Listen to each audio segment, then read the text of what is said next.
అందరికీ నమస్కారాలు. ఈరోజు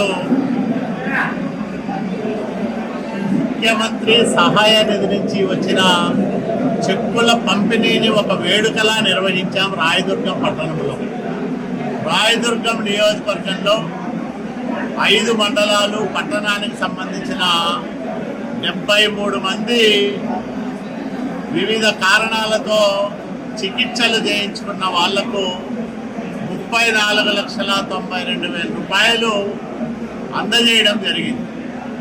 ముఖ్యమంత్రి సహాయ నిధి అనేది పేద ప్రజలు అత్యవసర పరిస్థితుల్లో వైద్యం చేయించుకున్న వాళ్ళకి వరంలా మారింది.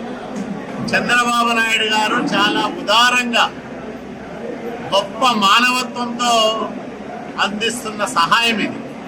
అందుకని ఒకే నియోజకవర్గంలో ఒకే రోజు 73 మందికి CMRF చెక్కులు పంపిణీ అనేది చాలా అరుదైన సంఘటన.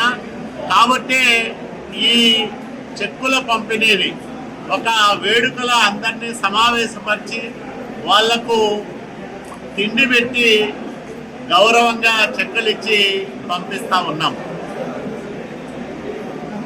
చాలా ఇబ్బందుల్లో బయట వ్యక్తులతో అప్పులు చేసి చికిత్సలు చేయించుకొని అప్పులు తీర్చే మార్గం లేక తీవ్ర ఆవేదనతో ఉండే అనేక కుటుంబాలకు CMRF సహాయం చాలా ఊరటనిస్తూ ఉంది, ఉపశమనం కల్పిస్తూ ఉంది ఆర్థికంగా.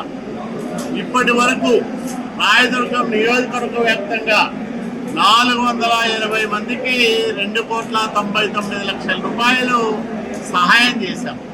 ఇది చాలా గొప్ప విషయం.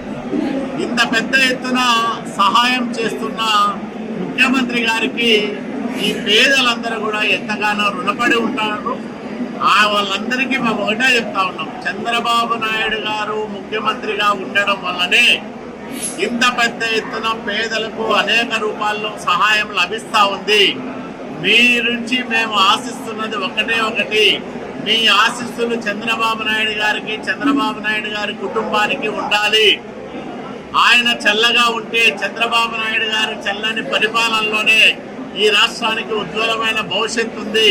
పేదలకు సంక్షేమం అట్లాగే సహాయం అన్ని రకాలుగా రాష్ట్రం ముందుకు వెళ్ళాలంటే చంద్రబాబు నాయుడు గారు కనీసం మరో 10 సంవత్సరాలు ముఖ్యమంత్రిగా ఉండాల్సిన అవసరం ఉందనే విషయాన్ని పదే వీళ్ళందరికీ కూడా చెప్తా ఉన్నాం. వాళ్ళు కూడా చాలా సంతోషం వ్యక్తం చేస్తూ ఉన్నారు. బంధువులు మిత్రులు కూడా ఈ రకంగా ఆదుకోరు.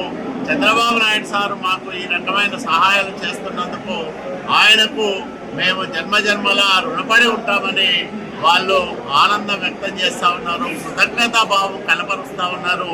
ఇది మాకు ఒక ప్రజాప్రతినిధిగా చాలా సంతృప్తినిచ్చే కార్యక్రమం కూడా నేను మనవి చేస్తా ఉన్నాను.